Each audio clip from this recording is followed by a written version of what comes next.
बिस्मिल्लाहिर्रहमानिर्रहीम। अस्सलाम वालेकुम स्टूडेंट्स, आज हमने चैप्टर नंबर 8 का एक इम्पोर्टेंट टॉपिक बीट्स डिस्कस करना है। बेटा बीट्स क्या होता है? बेटा आपने इससे पहले सुपरपोजिशन प्रिंसिपल पढ़ा होगा या स्टेशनरी वेव बेटा आपने पढ़ा होगा। जब दो वेव्स जो होती हैं वो ट्रेवल कर रही होती हैं और एक दूसरे के ऊपर सुपरपोज हो जाती हैं। जैसे एग्जांपल बेटा, दो वेव्स, एक वेव ए है जो इस डायरेक्शन में मूव कर रही है और दूसरी वेव बेटा बी है जो इसके अपोजिट डायरेक्शन में मूव कर रही है। तो बेटा जब ये दोनों एक दूसरे के ऊपर सुपरपोज होती हैं, सपोज करें बेटा ये वेव इस तरह से मूव कर रही है जबकि ये वेव इस तरह से मूव कर रही है, तो इसका डिस्प्लेसमेंट जो है बेटा डिफरेंट पोजीशन पर एक दूसरे के अपोजिट रहता है। देखिए बेटा, यहाँ पर डिस्प्लेसमेंट डाउनवर्ड है तो यहाँ पर अपवर्ड है, यहाँ पर डाउनवर्ड है तो यहाँ पर अपवर्ड है। डिस्प्लेसमेंट एक दूसरे के अपोजिट है, डिस्प्लेसमेंट की डायरेक्शन। इस तरह से बेटा यहाँ पर डाउनवर्ड है तो यहाँ पर अपवर्ड है, यहाँ पर अपवर्ड है तो यहाँ पर डाउनवर्ड है। इन दोनों वेव्स जो सेम फ्रीक्वेंसी की हो और एक दूसरे के ऊपर सुपरपोज हो जाए तो बेटा इसके रिजल्ट में क्या बनता है? इसके रिजल्ट में स्टेशनरी वेव बनती है, मतलब कोई वेव हमें नहीं मिलती। इसी तरह से बेटा अगर इन दोनों की डायरेक्शन, दो वेव इस तरह से ट्रेवल कर रही होती कि दोनों की डायरेक्शन सेम होती तो बेटा उस केस में क्या होना था? सपोज करें ये वेव, इन दोनों का बेटा डिस्प्लेसमेंट देखिए बराबर है। जब बेटा डिस्प्लेसमेंट बराबर होगा उस वक्त बेटा क्या होगा? उस वक्त इनका जो रिजल्ट बनेगा वेव ए और वेव बी का, बेटा उस वक्त जो रिजल्ट बनेगा एक बड़ी वेव प्रोड्यूस हो जाएगी पहले से। अब बेटा क्या हुआ? अभी भी डिस्प्लेसमेंट बेटा सुपरपोजिशन प्रिंसिपल के अकॉर्डिंग ऐड हो गया। पहले भी ऐड था लेकिन अपोजिट डायरेक्शन में था, वो कैंसिल हो रहा था। यहाँ पर बेटा दोनों सेम डायरेक्शन में है तो ऐड हो गया, डिस्प्लेसमेंट पहले से बढ़ गया। ये वाला डिस्प्लेसमेंट सपोज करें अगर ये हम इसे y1 कह लेते हैं, ये हमारे पास y2 है, तो ये जो है बेटा y, ये y बेटा ये किसके इक्वल होगा? y1 प्लस y2 के।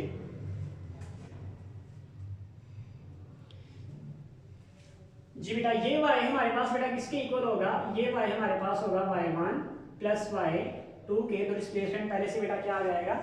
ऐड हो जाएगा। इसी तरह से बेटा थर्ड हमारे पास केस ये है कि दो वेव्स हैं, वो दोनों ट्रेवल कर रही हैं लेकिन उनकी फ्रीक्वेंसी स्लाइटली डिफरेंट है और दोनों बेटा सेम डायरेक्शन में मूव कर रही है।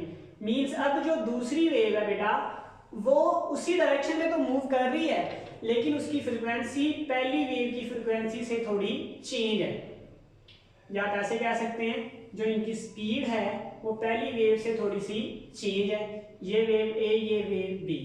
यहाँ पर बेटा देखिए डिस्प्लेसमेंट दोनों सेम डायरेक्शन में है। यहाँ पर डिस्प्लेसमेंट बेटा ये अब डाउनवर्ड हो गया और ये अपवर्ड हो गया।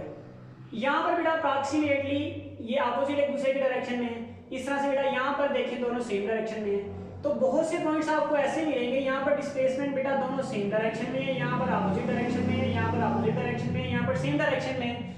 तो आपको बेटा डिफरेंट डिस्प्लेसमेंट मिलेंगे जहाँ पर डिस्प्लेसमेंट सेम डायरेक्शन में भी होगा, डिफरेंट पॉइंट्स मिलेंगे जहाँ पर डिस्प्लेसमेंट सेम डायरेक्शन में होगा और अपोजिट डायरेक्शन में भी होगा। बेटा उन केसेस में जहाँ पर डिस्प्लेसमेंट सेम डायरेक्शन में होगा वहाँ पर वेव पहले से बढ़ जाएगी और जहाँ पर डिस्प्लेसमेंट अपोजिट डायरेक्शन में होगा वहाँ पर वेव खत्म हो जाएगी और फिर बेटा वेव बढ़ जाएगी।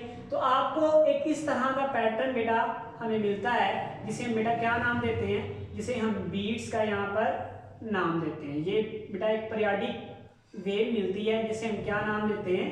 बीट्स का नाम देते हैं। दो वेव्स ट्रैवल तो कर रही हैं लेकिन ये दोनों वेव्स बेटा सेम डायरेक्शन में है लेकिन इनकी फ्रीक्वेंसी स्लाइटली क्या है बेटा? डिफरेंस है। इसका जो रिजल्ट बनता है बेटा जब एक दूसरे के ऊपर सुपरपोज होती है तो क्या बनता है बेटा? बीट्स बनता है। इसी वजह से बेटा हमने लिखा है when two waves of slightly different frequency, जिनकी फ्रीक्वेंसी में थोड़ा सा फर्क है, travelling in the same direction. बेटा स्लाइटली डिफरेंट फ्रीक्वेंसी बेटा याद रखें इसकी लिमिट है। लिमिट बेटा कितनी है? 10 हर्ट्ज की। इसका मतलब है अगर फ्रीक्वेंसी का डिफरेंस 10 हर्ट्ज से ज्यादा हुआ तो बीट्स नहीं बनेगी, अगर 10 हर्ट्ज से कम हुआ तो बीट्स बनेगी। बेटा इंपॉर्टेंट पॉइंट है, याद रखिएगा। मतलब मिनिमम जो मैक्सिमम जो डिफरेंस है वो कितना होना चाहिए? 10 हर्ट्ज होना चाहिए। एमसीक्यू भी बेटा आ सकता है। अगर 10 हर्ट्ज से ज्यादा हो जाएगा तो फिर बीट से प्रोड्यूस नहीं होगी। बेटा लिखा हुआ when two waves of slightly different frequencies travelling in the same direction overlap each other, एक दूसरे के ऊपर आ जाती है, then there is a periodic vibration. Sorry periodic variation, उनमें बेटा पीरियोडिक वेरिएशन हो जाता है, कहीं पर डिस्प्लेसमेंट बढ़ जाता है, कहीं पर डिस्प्लेसमेंट कम हो जाता है, कहीं पर डिस्प्लेसमेंट बढ़ जाता है, कहीं पर डिस्प्लेसमेंट कम हो जाता है, कहीं पर डिस्प्लेसमेंट बढ़ जाता है, कहीं पर डिस्प्लेसमेंट कम हो जाता है। पीरियोडिक वेरिएशन चेंज रहता है of sound between maximum and minimum, कहीं पर मैक्सिमम कहीं पर minimum. Loudness is called beats, इसी बेटा रिजल्ट को हम क्या कहते हैं, बीट्स कहते हैं। और यही बेटा चीज हमने यहाँ एक्सप्लेन की हुई है, हमने बेटा क्या लिखा है, एट सम इंस्टेंट कुछ किसी वक्त x is the displacement of two waves in the same direction, कहीं पर बेटा डिस्प्लेसमेंट बेटा क्या होगा, सेम डायरेक्शन में, और ऐसे बेटा ये नीचे की तरफ है, ये भी नीचे की तरफ है, तो बेटा यहाँ पर ये नीचे की तरफ है, दूसरा भी नीचे की तरफ होगा, तो बहुत से पॉइंट्स पे डिस्प्लेसमेंट बेटा सेम होगा, जहां पे डिस्प्लेसमेंट होगा वहां पे इसका एम्पलीट्यूड जो होगा पहले से बढ़ जाएगा, तो बेटा रिजल्ट क्या बनेगा, डिस्प्लेसमेंट बढ़ जाएगा। जहां पे डायरेक्शन बेटा अपोजिट हो जाएगी एक दूसरे के, सपोज करें बेटा ये डाउनवर्ड आ रहा है तो ये अपवर्ड जा रहा है, तो इनकी डायरेक्शन एक दूसरे के अपोजिट हो गई, तो रिजल्ट बेटा क्या बनेगा, जीरो बनेगा। तो बेटा इसी तरह से दूसरा क्या लिखा हुआ है, the resultant displacement is large, जहां पर सेम डायरेक्शन है वहां पे रिजल्टेंट डिस्प्लेसमेंट क्या हो जाएगा, लार्ज हो जाएगा, बढ़ जाएगा, साउंड इज हेard, और वहां पे ज्यादा लाउड का साउंड हमें सुनाई देगा। आफ्टर सम टाइम, कुछ टाइम के बाद, displacement of the wave due to one tuning fork is opposite to the displacement, अब बाद जगहों पर ट्यूनिंग फोर्क में डिस्प्लेसमेंट अपोजिट डायरेक्शन में होगा, मींस एक अपवर्ड जा रहा है तो दूसरा डाउनवर्ड जा रहा है, the displacement of the wave due to the other tuning fork as a result is minimum. अब रिजल्ट क्या बनेगा, मिनिमम बनेगा, डिस्प्लेसमेंट इज प्रोड्यूस से मिनिमम डिस्प्लेसमेंट प्रोड्यूस होगा। बेटा अब ये भी एक्सपेरिमेंट से देखा गया है कि देखिए बेटा यहां से यहां तक जो है बेटा वो 1 बीट है, यहां से यहां तक बेटा 2 बीट्स हैं, इसे हम एक बीट कहते हैं, और ये पूरे रिजल्ट को हम कहते हैं बीट्स।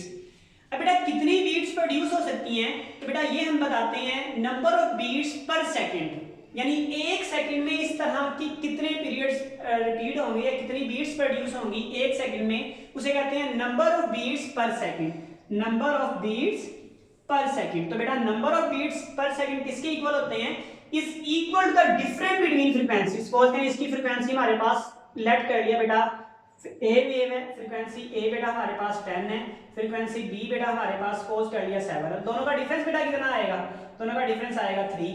तो बेटा इसका मतलब है एक सेकंड में 3 बीट्स ही प्रोड्यूस होंगी, यानी number of beats per second is equal to the frequency difference, हमेशा किसके इक्वल होता है, फ्रीक्वेंसी डिफरेंस के इक्वल होता है, तो F A minus F B is equal to number of beats.